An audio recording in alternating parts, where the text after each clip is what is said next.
In the blink of an eye, she found herself confronted by a gravestone. The sleek, cold stone carried her name, beautifully yet ominously etched into the surface. A chilling realization hit her, creating a wave of cold dread that washed over her like the high tide on a moonlit beach. It was her name, her identity now embedded within the unforgiving stone, sending a shiver down her spine and enveloping her in an inescapable cloak of fear. This moment of terror, this tangible fear, caused her to pivot on her heels hastily. She decided to race away from the forest, to tear herself from the tight, uncomfortable embrace of the looming trees. Her escape, however, was not as simple as she had hoped. Her path out was hindered, blocked by nature's cruel and unyielding obstacles. Every step she took was interfered by the wild, gnarled branches of the trees. They seemed to reach out for her, like skeletal hands from forgotten graves, as if they were pulling her back into the forest's depths. The ground beneath her feet was littered with the remains of fallen trees, an array of scattered twigs that crumbled under her hurried steps.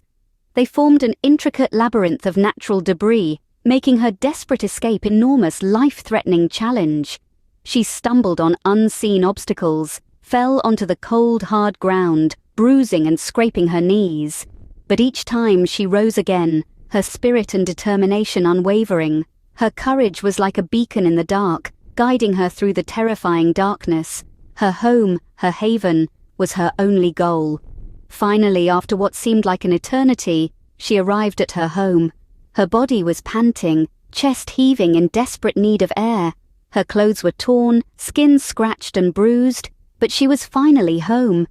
However, instead of the comforting sounds of her family, an eerie silence greeted her. The solitude was daunting, the quietness making her heart pound louder in her chest. Her calls, her cries for her family echoed through the silent house. They rebounded unanswered, bouncing off the locked doors and windows.